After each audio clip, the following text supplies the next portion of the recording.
Hello, ఏడుస్తుంది. నా పేరు రాజు అండి. మా పాప పేరు నేహాన్సి.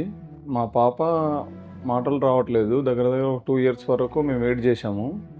సరే, మామూలుగా కొందరు మా ఊర్లలో ఏంటంటే చెప్పారంటే వాళ్ళు 3 yearsకి మాట్లాడతారు, కొందరు 5 yearsకి మాట్లాడతారు, అట్లా అనుకుంటారు. కానీ మేము అలా నెగ్లిజెన్స్ చేయలేదు. 2.5 yearsకి ఒకసారి మన ఏంటి విష్ణు స్వరూప్ రెడ్డి సార్ రెఫర్ చేయడం జరిగింది. అక్కడ నుంచి సార్కి వచ్చి చూపిస్తే దాని తర్వాత సార్ ఒకటి బేరా టెస్ట్, ఓఏఈ టెస్ట్ చేశారు. 2 చెవులు పాపకు వినబడట్లేదని వాళ్ళు చెప్పారు.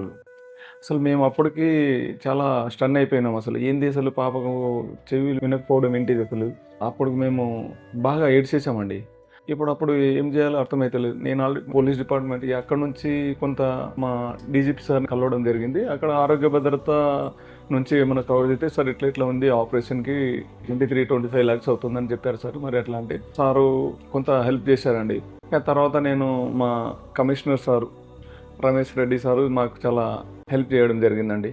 అయితే నేను ఇక్కడ బేరా టెస్ట్, ఓఈ టెస్ట్ చేసిన తర్వాత నాకు ఫస్ట్ రాజు సార్ కలవడం జరిగింది. రాజు సారు, దీక్ష మేడము, శివప్రసాద్ సార్ని నాకు పరిచయం చేశారు. అప్పుడు ఏమైనా కాక్లియర్కి సంబంధించిన ఏమైనా ఉంటే స్విచ్ ఆన్ చేయడం, అది చేయడము శివప్రసాద్ సార్ అన్నీ చూసుకుంటారని చెప్పారు. మేము ఈ ఏప్రిల్ మంత్ 8th సర్జరీ చేయడం జరిగిందండి. దాని తర్వాత రిసీవర్స్ స్విచ్ ఆన్ చేయడం జరిగిందండి. స్విచ్ ఆన్ చేసిన తర్వాత మా పాప ఏడవడం కొంచెం స్టార్ట్ చేసిందండి. ఎందుకు ఏడుస్తుంది సార్ అనేది నేను అడిగాను. అయితే ఇట్లా ఏడుస్తుంది అంటే ఆమెకు ఇప్పుడు సౌండ్ వినబడుతుంది కాబట్టి అట్లా ఏడుస్తుందని చెప్పారు. మేము చాలా హ్యాపీగా ఫీల్ అయ్యామండి. థ్యాంక్ యూ అండి.